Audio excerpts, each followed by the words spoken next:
사랑의 하나님, 전 세계가 코로나 바이러스로 인해 아파하고 힘들어하고 있는 이때에 함께 모여 드리지는 못하지만 이렇게라도 청년 예배를 드릴 수 있게 인도해 주심에 감사를 드립니다.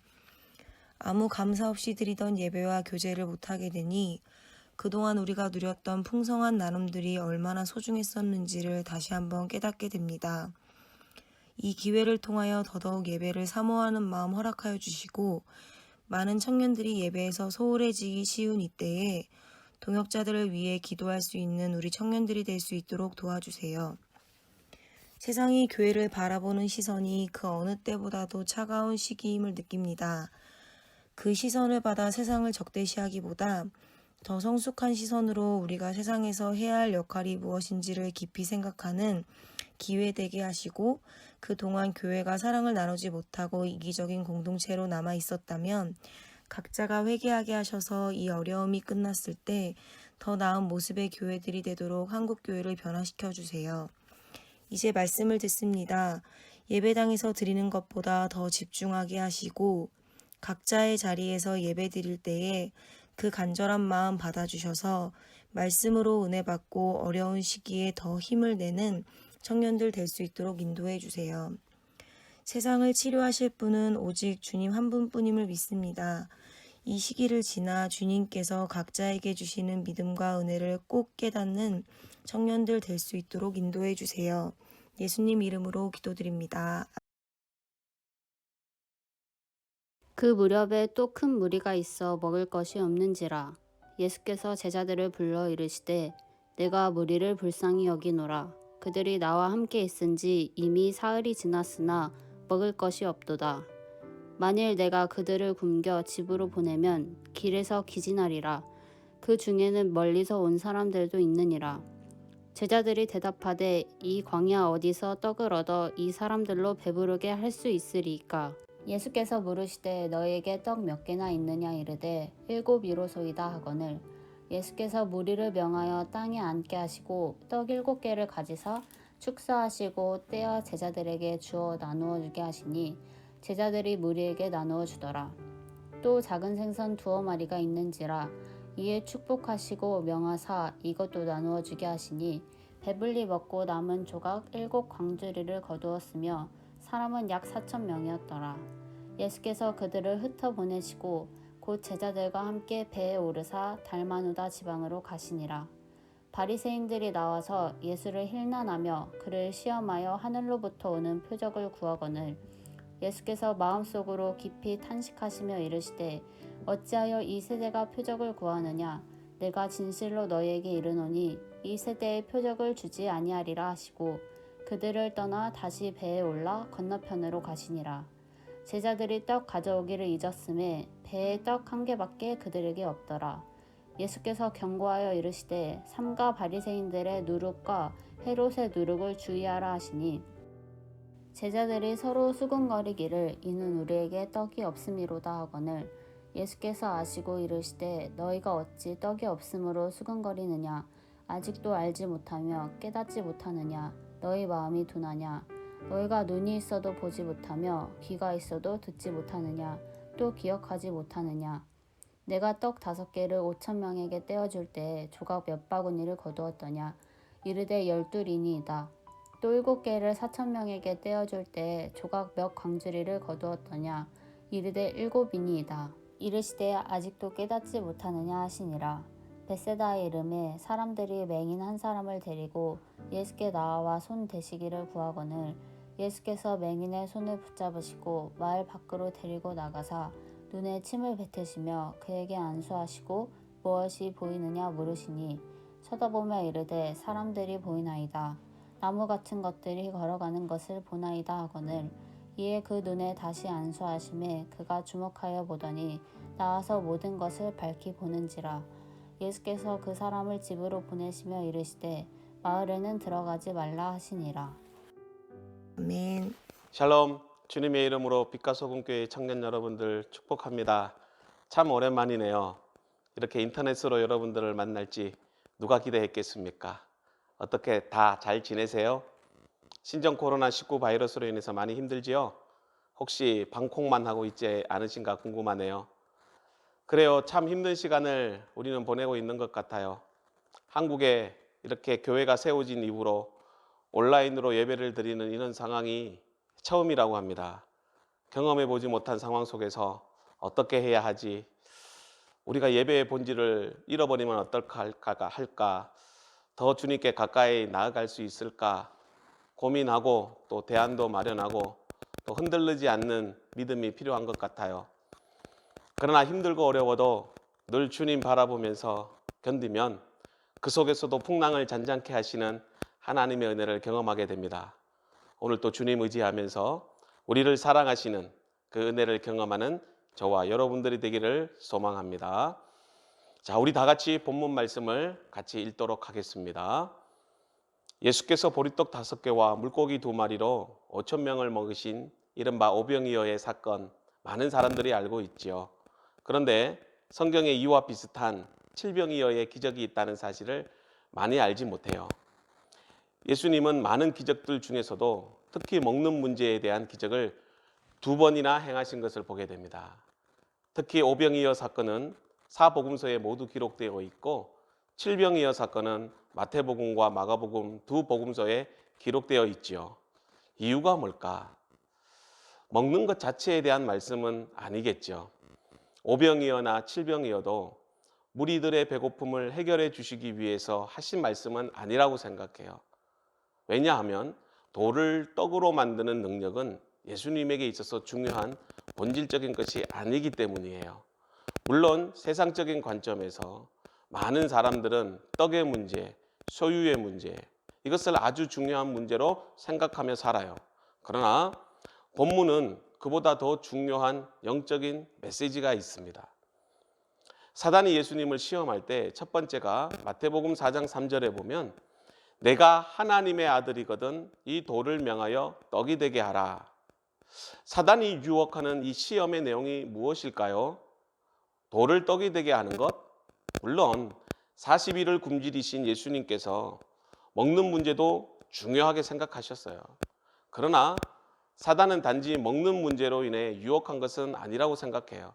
사단은 예수님에게 내가 정말 하나님의 아들인지 증명해보라고 그렇게 유혹합니다. 그 증명이 무엇일까요? 돌이 떡이 되게 하는 것이죠. 마귀는 돌을 떡이 되게 하는 그것에 관심을 갖는 게 아니에요. 그런데 예수님은 사단이 원하는 그런 방식으로 하나님의 아들이심을 증명하지 않죠. 그분은 증명하지 않아도 하나님의 아들이시며 창조주 하나님이시며 우리를 죄에서 구원할 메시아가 되세요. 당연히 사단에게 증명할 이유가 없어요. 반대로 우리는 우리 자신을 스스로 증명하려고 해요. 내가 교회에서 이런 사람인데 내 신앙 경력이 얼마나 되는데 내가 교회에서 목사요, 장로요, 집사요 내가 이 교회를 위해서 얼마나 헌신했는데 이렇게 스스로 증명하고 싶어 하는 욕심들이 있어요. 그러나 우리가 내 스스로 우리를 증명하고자 할 때 내 의가 드러나게 되고 거기에는 내 중심이 되고 나의 외적인 행위가 목적이 될 수 있음을 우리는 기억해야 됩니다. 우리는 그리스도에 의해서 증명되어지는 삶을 살아야 합니다. 내가 참된 믿음의 사람이라는 것이 나의 행위로 증명이 될 수 없어요. 나의 기도, 헌금, 전도, 봉사 이런 것 많이 하는 것도 중요하지만 이런 것이 반드시 우리가 믿음이 좋다는 증명이 될 수 없어요. 말씀과 기도로 내가 믿음의 본질에 집중할 때 떡으로 상징되는 외적인 노력이 아니라 하나님의 은혜가 성령의 도우심으로 내 안에 그리스도의 성품이 자라날 때 그리고 그 성령의 열매가 맺히게 될 때 그것이 우리의 그리스도인이라는 증거가 아닐까요? 오병이어나 칠병이어의 기적도 바로 이런 의미가 있다고 다시 한번 묵상해 봅니다. 자신을 따라다니던 그 무리들의 배고픔을 불쌍히 여기면서 예수님은 놀라운 기적을 행하시는데요. 그래요. 사람은 누구나 육체적인 시련과 어려움을 겪고 살아갑니다. 그것이 병으로 배고픔이 될 수 있고 질병으로 인한 시련이 될 수도 있고 인간관계의 어려움으로 인한 상처와 그리고 오늘날 청년 세대에 있어서 꿈을 잃어버린 절망감 누구나 한 번쯤은 경험하고 살아갑니다. 특히 요즘과 같은 신종 코로나19 바이러스로 인해서 모든 것이 정지되어 있는 무기력감이 우리를 힘들게 하지는 않는가요? 믿음의 사람이라 할지라도 현실의 고난과 고통은 사라지지 않는다는 것을 우리는 기억해야 됩니다. 본문의 말씀처럼 우리가 주님을 따라다녔지만 배고픔으로 상징되는 시련이 올 수 있다는 것이죠. 그런데 본문의 메시지는 결코 예수님께서는 우리의 아픈 현실과 고통을 외면치 않으신다고 말씀하고 계셔요. 무리와 제자들은 예수님을 따라다니면서 사흘이나 굶었습니다. 사흘이나 굶었던 상황을 인식하신 예수님은 본문 3절에서 다음과 같이 말씀하시죠. 굶겨 집으로 보내면 길에서 기진하리라. 저는 이 말씀이 참 힘이 되고 위로가 됩니다. 우리의 배고픔과 같은 작은 일에도 우리에게 관심을 가져주신다는 것이 얼마나 큰 힘이 되는지요. 제가 어렸을 때 놀이터에서 아이들과 놀면 밥 먹을 때가 되면 어머니는 항상 큰 소리로 기선아 밥 먹어, 맛있는 반찬 해놓아서, 이렇게 말씀해 주실 때 큰 힘이 돼요. 예수님도 이와 같은 자상함, 섬세함, 사랑으로 우리에게 관심을 가져주시고 힘을 주신다는 것이죠. 그러나 오늘 본문의 말씀을 통해서 우리가 더 소망을 얻는 것은 우리의 배고픔까지도 관심을 가져주시고 위로해 주시는 그 주님의 섬세함과 사랑에 감동을 받게 돼요. 사람은 무엇에 관심을 가지느냐에 따라서 그 사람이 어떤 사람인지 평가를 내릴 수 있죠. 예수님의 관심은 어디에 있는 줄 아십니까? 바로 여러분들이에요. 저는 가끔씩 월요일날 쉬는 날이 되면 대전에 있는 부모님의 집에 내려가요. 힘들고 지칠 때 부모님을 만나면 큰 위로가 됩니다. 집에 도착하면 얼굴을 쓰다듬으면서 잘 왔다, 수고했다, 힘들지 않니? 왜 이렇게 얼굴에 살이 빠졌니? 사실 얼굴에 살이 빠진 게 아닌데도 말이죠. 어디 아픈 데는 없니? 격려해 주시고 위로해 주셔요. 그리고 다시 퇴근으로 올 때는 운전할 때 조심해라. 졸리면 휴게소에서 쉬었다가, 그리고 몸조심하고 늘 기도해라. 엄마가 옆에서 늘 도와줄게, 기도해 줄게, 힘내. 이렇게 말씀해 주시죠. 이런 말씀을 들으면 정말 행복해요. 그리고 큰 위로가 됩니다. 마찬가지입니다. 예수님도 여러분들에게 관심을 가지세요. 여러분들이 지금 무엇을 먹고 있는지, 혹시 배가 고프지는 않는지, 요즘 코로나19로 인해서 힘들 텐데 어떻게 잘 지내고 있는지, 학교 또 개강이 연기되었다는데 취업도 힘들다고 하는데 정말 힘들지 않는지, 혹시나 마음의 상처는 받지 않았는지 늘 염려해 주시고 우리의 사소한 하나까지라도 신경 써 주시는 것을 보게 돼요. 그런데 오늘 칠병이어 떡 7개와 물고기 2마리로 기적을 행하시는 그 장면, 그 속에서 제자들이 과연 무엇을 생각하고 있었는지, 무엇에 관심을 두고 있었는지 생각해 보고자 합니다. 제자들은 예수님의 질문에 어떤 대답을 할까요? 4절이에요. 우리 다 같이 한번 읽어보도록 합니다. 참 한심한 대답이에요. 이미 그들은 먹는 문제를 통해서 오병이어의 기적을 경험했어요. 그럼에도 불구하고 그 오병이어를 행하시는 그 예수님이 누구인지를 알지 못했어요. 오늘 본문도 마찬가지입니다. 똑같이 칠병이어의 기적을 행하시면서도 그 칠병이어의 기적을 행하시는 예수님이 누구인지를 전혀 모르고 있다는 것이죠. 그래요. 참으로 예수님을 알아간다는 것이 참 쉬운 일이 아니구나, 그것을 깨닫게 됩니다. 똑같은 기적, 물론 내용은 차이가 있지만 오병이어나 칠병이어 모두 본질에 있어서 전하는 메시지는 같아요. 삶에 어려운 문제가 있어도 주님은 외면치 않으시고 우리에게 공급해 주실 만큼 사랑이 많다는 것이지요.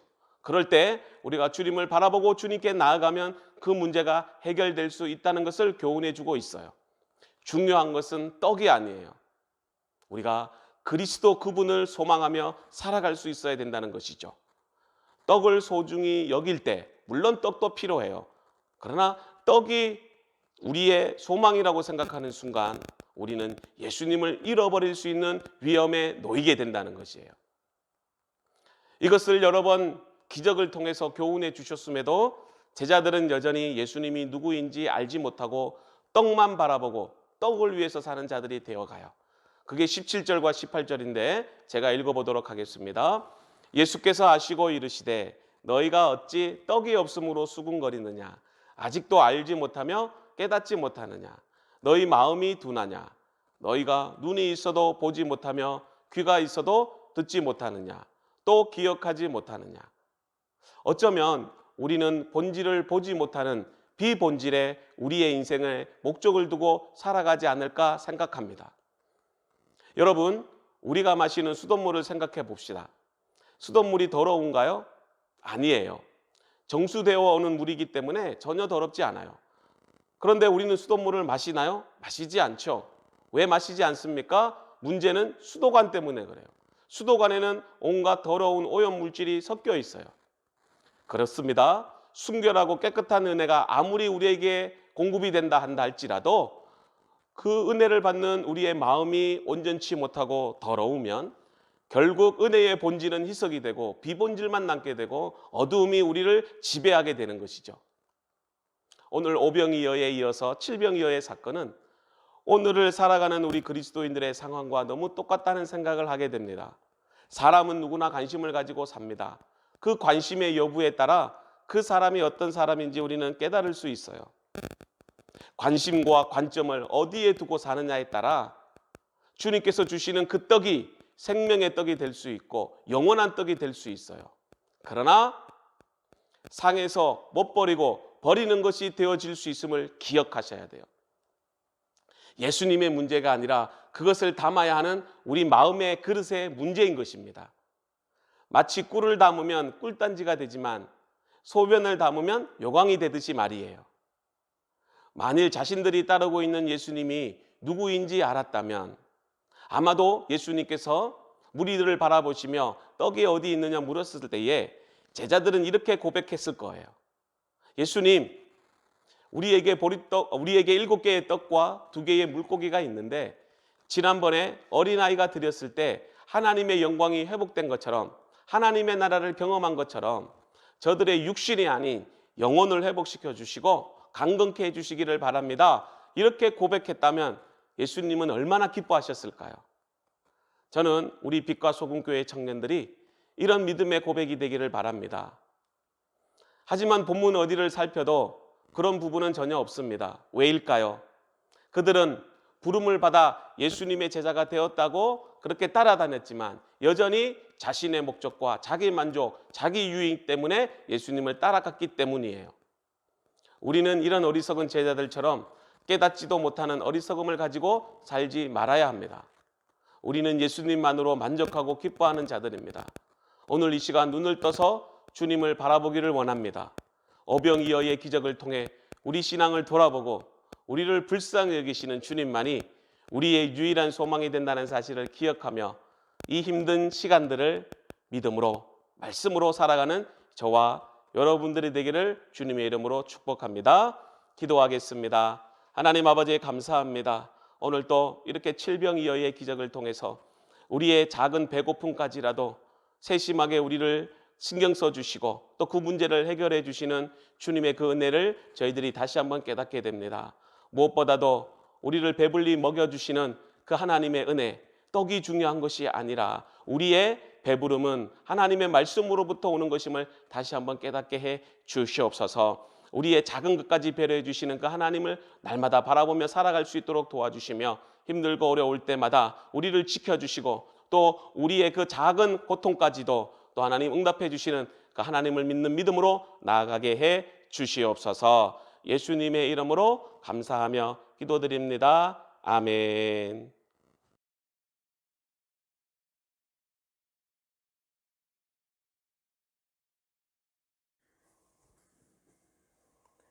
안녕하세요. 2020년 3월 21일 빛소청 광고를 맡게 된 손주찬입니다. 여러분 한 주간 잘 지내셨나요?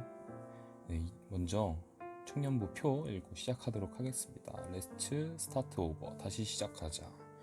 여러분 교회 안 나오고 계시지만 마음속에 각자 꼭 새기고 잘 사셨으면 좋겠습니다.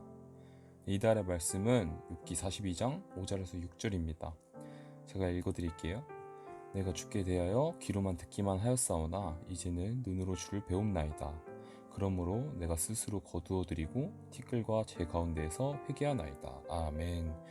여러분 한 달 동안 이거에 대해서 묵상하시고 또 마음판에 깊이 새기셨으면 좋겠습니다.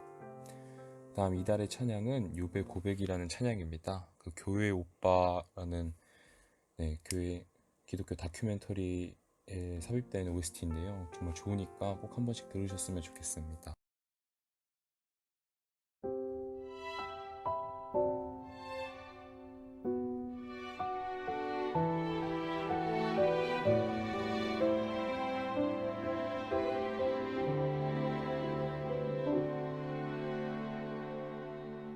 철저히 무너진 삶 속에서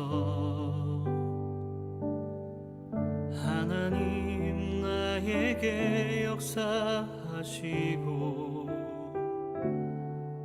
믿음의 시선을 허락하사 주를 주목하게 하시네.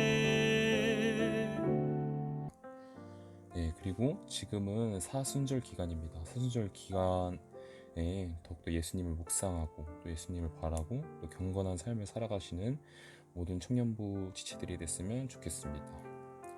그리고 청년부 온라인 영상 예배가 주일 오후 1시 30분에 매주 드려집니다. 여러분의 많은 참여 부탁드립니다. 그리고 정기 모임은 추후 공지가 있을 때까지 다 연기가 되는 거 알고 계시죠? 그리고 청년부 차량 봉사자를 계속 모집하고 있습니다. 차량 봉사에 관심 있으신 분은 목자나 이미더를 통해서 알려주시면 감사하겠습니다. 그리고 빛과 소금 교회 청년부 카카오톡 채널을 개설했습니다. 여러분 다들 보셨겠죠? 그 친구 추가해주시면 너무 감사하겠습니다. 청년부 정보를 쉽고 또 쉽게 접하고 전달하기 위해서 만들었으니까 친구 추가 꼭 해주시면 감사하겠습니다. 다음은 생일자 축하입니다. 교회에서 더불어 함께 노래 부르면서 하는 건 아니지만 그래도 엄다희, 이은솔, 고은희, 곽준재, 이혜원 모두 축하드립니다. 마지막으로 모두들 코로나 조심하시고 손 자주 씻으시고 마스크 꼭 끼고 다니시면 좋겠어요. 다음 주에도 건강한 모습으로 봤으면 좋겠습니다. 안녕히 계세요.